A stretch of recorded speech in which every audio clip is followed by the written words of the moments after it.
তাড়াতাড়ির সময় সব সময় বাড়াবাড়ি। তো দেখো আজকে আমার তাই হলো। আর আমি আজকে সকাল থেকে মোটামুটি সকালের টিফিন 1 ঘন্টার মধ্যে কিভাবে বানাই সেটাই তোমাদের সঙ্গে শেয়ার করতে চলে এসেছি। তো চলো আজকে ডাল ধুইতে ধুইতে তোমাদের সঙ্গে পরিচয়টা সেরে নেওয়া যাক।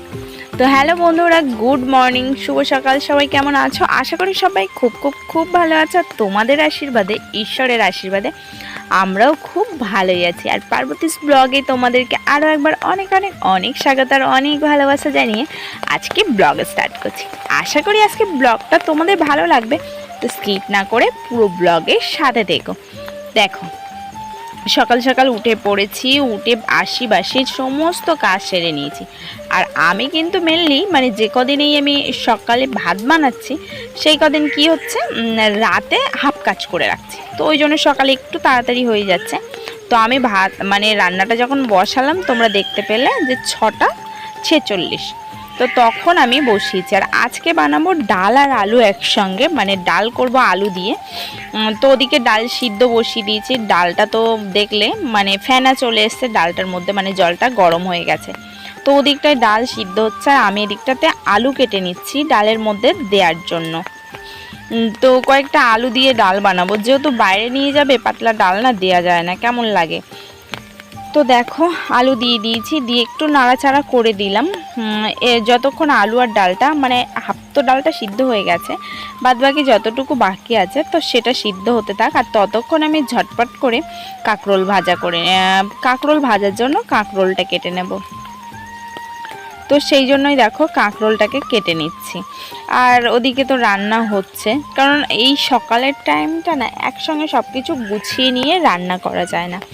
একসঙ্গে গুছিয়ে নিয়ে করতে গেলে আরও অনেকটা বেশি সময় লাগবে। যদিও সব কিছু গুছিয়ে নিয়ে রান্না করতে গেলে খুব বেশি সময় লাগে না, কিন্তু কি বলো তো, রান্না সিদ্ধ হওয়ার মতো সময়টুকু তো রান্নাকে দিতেই হবে, না হলে কিভাবে রান্না হবে বলো। এদিকে দেখো আলু কাঁকরোল আমার মোটামুটি কাটা হয়ে গেছে। তারপর ডালটাকে একটুখানি ম্যাশ করে নিচ্ছি। লবণ হলুদ এখনও কিছুই দেওয়া হয়নি। তো দাঁড়াও ডালটাকে ম্যাশ করে নিই। তো ডালটা ম্যাশ করে পরিমাণ মতো জল দিয়ে লবণ হলুদ দিয়ে ফুটিয়ে তারপর এই দেখো পেঁয়াজ, একটু হালকা পাঁচফোড়ন আর একটু লঙ্কা দিয়ে ওটা ওই গামলির মধ্যে ঢেলে দিয়েছি, দিয়ে গ্যাসে বসিয়ে দিয়েছি। নাহলে সময়ের মধ্যে যে কমপ্লিট করতে পারবো না, আজকে একটু লেট হয়ে গেছে। তো আমি বললাম 10-15 মিনিট পরেই বেরোতে। তারপর দেখো ওই যে কাঁকরোল ভাজাটা বসিয়ে দিয়েছি, আর বসিয়ে দিয়ে এই যে গ্যাসের মধ্যে চলে এসেছি। গ্যাসের মধ্যে ডালটা আগেই বসিয়ে দিয়ে গেছিলাম। আর এখন এসে একটু জিরের গুঁড়ো দিয়ে দিলাম। আর একটা জিনিস জানো তো, গ্যাস আর উনুন, যেহেতু উনুনটা আমার বাইরে আর গ্যাসটা ঘরে দাবাতে, তো সেক্ষেত্রে কি হয়, একটু সমস্যা হয়। কোনো জিনিস গ্যাসে বসাতে গেলে আবার আমাকে ঘরের দাবায় যেতে হয়, আর রান্নার সমস্ত জিনিসগুলো বাইরে আনতে হয়। তো এইভাবেই আমাকে যেহেতু করতে হয়, তো অনেকটা সময় লেগে যায়। তো দেখো আমার মোটামুটি এদিকে এই দেখো কাঁকরোল আলু ভাজাটা কমপ্লিট হয়ে গেছে। তো এখন কিছুক্ষণের জন্য একটু ঢাকা দিয়ে একটুখানি দেখে নিচ্ছি ঠিকঠাক আছে কিনা। দেখো কি সুন্দর গলে গেছে না। এখন ঢাকা দিয়ে চলো তোমাদেরকে এবার টাইমটা দেখাই, কটা বাজে দেখতে পাচ্ছ, 7:35। তার আমার মোটামুটি 6:40 এর কাছাকাছি থেকে 7:40-এর কাছাকাছির মধ্যে কিন্তু আমার রান্না হয়ে গেছে, 1 ঘন্টার মধ্যে কমপ্লিট হয়ে গেছে। তারপর চলে আসলাম বারান্দাতে, এসে এখন ঝটপট করে টিফিনটা গুছিয়ে দিচ্ছি। তো দেখো আমার ওদিকে ভাত দেওয়া হয়ে গেছে, ডালটাও দিয়ে দিলাম, আলু আর ডালটা। এবার ভাজাটা দিয়ে দিলে মোটামুটি একটু প্যাক করে দিলেই হয়ে যাবে। আর দেখো সকালের তো কাজগুলো না কি বলবো, সকালে যাদের টিফিন বানানোর থাকে তারাই একমাত্র বোঝে যে কতটা তাড়াহুড়ো করে মোটামুটি গোছাতে হয়। তো সেই জন্য কি আর কিছু করার নেই বলো। আমাদের তো স্বামী, সন্তান, সংসার সব কিছু মেয়েদেরকেই করতে হয়। তো সেক্ষেত্রে যতই কষ্ট হোক, প্রবলেম হোক, করতে হবে, তাই না? আর যে কোনো কাজ একটু ভালোবেসে করলে অনেকটা কি বলবো, অনেকটা সুখের হয়, তাই না? তো চলো আমার টিফিনটা গোছানো হয়ে গেছে, এখন বেশ কিছুটা আমার কাজ বাকি আছে। তো বন্ধুরা দেখো ঘুম থেকে উঠে পড়ে রান্না হয়ে গেল, বাড়ির সমস্ত কাজ হয়ে গেল, আর এখন সোনু উঠেছে। তবে একদিক দিয়ে ভালো, সোনু উঠলে কিন্তু ওর সবসময় মুখে হাসিই থাকে, তো ওই জন্য কান্নাকাটির কোনো বালাই নেই। দাদা ড্রয়িং করছিল, তো সেখানেই ও বসে পড়েছে। দাদা যদিও এখন উঠে গেছে, মানে দাদা মানে আমার বড় ছেলে, তো উঠে গেছে, একটুখানি বাইরে গেল। আর ও দেখো নিয়ে ওই যে পেন্সিলের খাতা নিয়ে এখন লিখছে, মানে ঘাঁচাঘাঁচি করছে। তো চলো তোমরা সাথে থাকো। এখন আমি সোনুকে খাওয়াবো, বিছনা গোছাবো, মানে এখনও সব কাজই বাকি, শুধুমাত্র আশি কাজটুকুনি আমার হয়েছে। তো চলো সাথে থাকো। সোনু কি করছো, কি করছো? পিসিমণি তোমার বকেছে, আপ করে দাও, একটু আপ করে দাও। ও আমি দেখতে পেয়েছি তুমি খুব সুন্দর লিখছো, একটু বকে দাও, পিসিমণিকে বকে দাও, পিসিমণিকে বকে দাও, আপ করে দাও। হবে না এখন? আচ্ছা ঠিক আছে। তো দেখো ওদেরকে মোটামুটি তো মানে তোমাদের দাদাভাইকে ছেড়ে দিলাম জিনিসপত্র সব গুছিয়ে। আর তারপর সোনু উঠলো, সোনুর সঙ্গে একটুখানি তোমাদেরকে দেখালাম, একটু বক বক করছিলাম। আর তারপর চলে আসলাম, এই দেখো দোকান থেকে টোস্ট আনিয়ে মানে এনেছে ছেলে গিয়ে, টোস্ট এনেছে, একটা সার্ফের প্যাকেটের প্রয়োজন ছিল তো সেটাও আনলো, সাথে এদিকে এনেছে একটা রুটির প্যাকেট। ও দোকানে গেলে না এই ক্রিম রুটিটা খুব পছন্দ করে, তো দুটো রুটি এনেছে, ওর একটা খাওয়া হয়ে গেছে আর একটা আমার জন্য রেখেছে, যদিও আমি সবটা খাইনি, একটুখানি খেয়ে ওকে দিয়ে দিয়েছিলাম খাওয়ার জন্য। তো প্রথমেই আমি টোস্টটাকে ঢেলে নিচ্ছি। দেখো দেখতে দেখতে কিন্তু পুজো চলে এলো, কিন্তু কি বলো তো পুজো চলে আসলে কি হবে, এখনও কিন্তু এই যে শরৎকাল সেটা কিন্তু একদম বোঝা যাচ্ছে না। যদিও আজকে মানে আমি ভিডিওর ভয়েসটা আজকে দিচ্ছি, তো সেক্ষেত্রে দেখো বৃষ্টি কিন্তু আজকে ঝমঝমিয়ে হচ্ছে। আর এই কদিন কি বিচ্ছিরি গরম পড়েছে কি বলবো তোমাদেরকে। এখন কিন্তু সব জায়গাতেই গরমটা পড়ছে, তাই না? তো আর কি করার, তবে হ্যাঁ আমাদের যেহেতু গ্রাম অঞ্চলে, তো সেক্ষেত্রে আমাদের এখানে গরম কম নয়, মারাত্মক পরিমাণ গরম। কিন্তু যারা আরও শহরে মানে কলকাতার দিকে থাকে তাদের অবস্থা আরও খারাপ, কারণ আমাদের এদিকে একটু মানে কি বলবো গাছ আছে, একটু ফাঁকা ফাঁকা ঘরবাড়ি, তবে মাঠের কাছাকাছি, তো সেক্ষেত্রে যতটা আমাদের কষ্ট হচ্ছে তার থেকে কিন্তু দ্বিগুণ দ্বিগুণ দ্বিগুণ বেশি কষ্ট কলকাতার দিকে হয়। তো দেখো কথা বলতে বলতে টিফিনটাও করে নিলাম, যদিও আমি চা পছন্দ করি না, তবে আজকে একটু মনে হচ্ছিল যে চা খাই, তো সেই জন্য চা খাচ্ছি।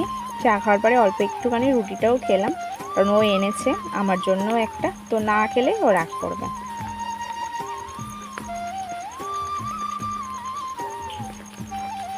তো ওগুলো খেয়ে চলে আসলাম জিনিসপত্র গোছাতে। আর ওদিকে দেখো চেয়ারের ওপর কতটা জিনিস মোটামুটি সব মোটামুটি জড়ো করে রাখা আছে, এখন ওগুলো গোছানো হয়নি, ওগুলো আমাকে গোছাতে হবে।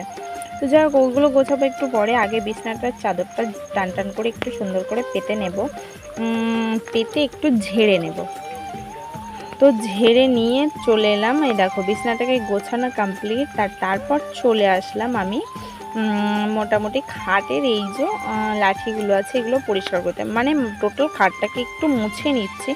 বেশ কয়েকদিন পর পর আমি মুছে নিই, যদিও এই সাইডটাতে খুব বেশি ধুলো পড়ে না, এই সাইডটা একটু ধুলো পড়ে। তো যাই হোক এখন মোটামুটি পরিষ্কার করে সব সাইডগুলো মুছে নিয়েছি। আর তারপর এই যে বালিশগুলো ওপরে তুলে দিচ্ছে সুন্দর করে।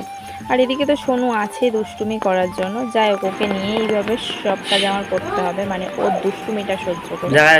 আজকে বারটা তোমাদেরকে বলা হয়নি, এই ভিডিওটি ছিল রবিবারের, শাশুড়ি মাও বাড়িতে নেই, তো সেই জন্য মানে সব কাজ এক একটা করে একের পর এক গুছিয়ে পরিপাটি করে করতে পারছি।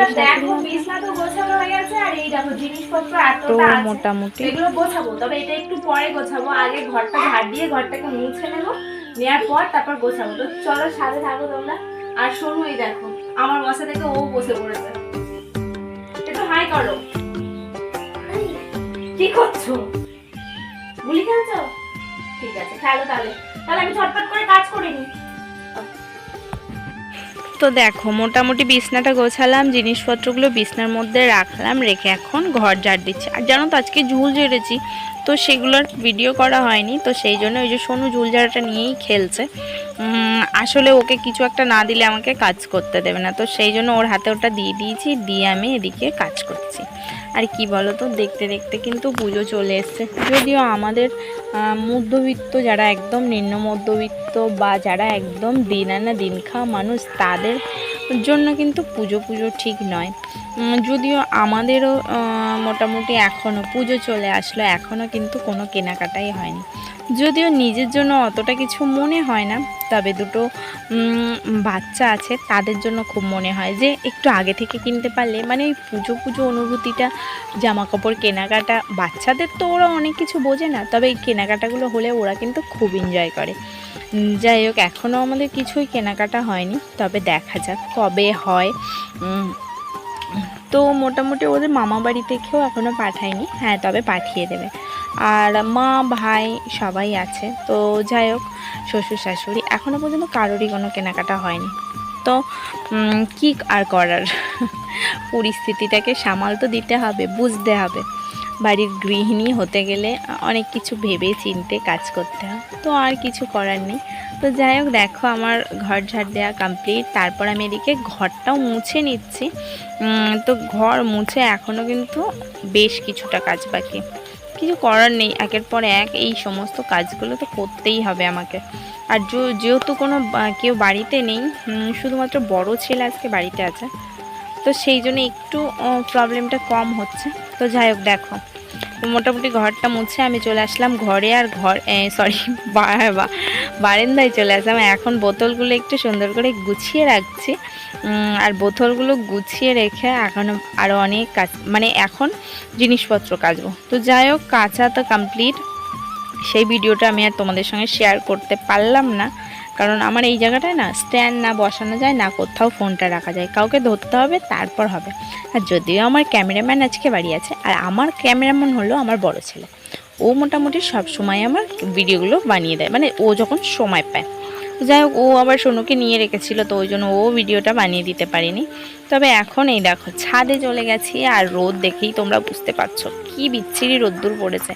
আমি ওই মানে জিনিসপত্রগুলো মেলতে গেছিলাম তখন 10টা থেকে 10:30টার মতো বাজে, কিন্তু দেখো তোমরা যদি দেখো তোমরা ভাববে যে এখন 12টা থেকে 1টা বাজে, এত বেশি রোদ্দুর পড়েছে। আর আমি তো এদিকে জিনিসপত্র মেলছি, আর ওদিকে সোনু দেখো মাথার মধ্যে একটা টাওয়াল দিয়ে কি সুন্দর ঘুরে বেড়াচ্ছে না, দেখতে খুব কিউট লাগে। আর ও তো এমনিতেই কিউট, গায়ের রঙটা একটু চাপা হলে কি হবে, ও একদম মানে কি বলবো, এক কথায় কিউটের ডিব্বা। তো দেখো ও একটা ছোট্ট ঝাঁটা হাতে ও ঘুরে বেড়াচ্ছে, ও আসলে ছাদ ঝাড় দিচ্ছে। এবং শুধু তাই নয়, মানে ওর দাদাকে বারবার বলছিল ভিডিও বানানোর কথা। ও তো মুখ দিয়ে সেইভাবে বেশি বলতে পারে না, তবে হ্যাঁ যতটুকু বলতে পারে ও বারবার দেখাচ্ছিল ওকে ভিডিও করার, সেটা দেখেই তো মনটা খুশি হয়ে গেল। সন্তান কালো হোক আর পরিষ্কার, সে যেমনই হোক না কেন, তো মায়ের কাছে সব সন্তানই সমান।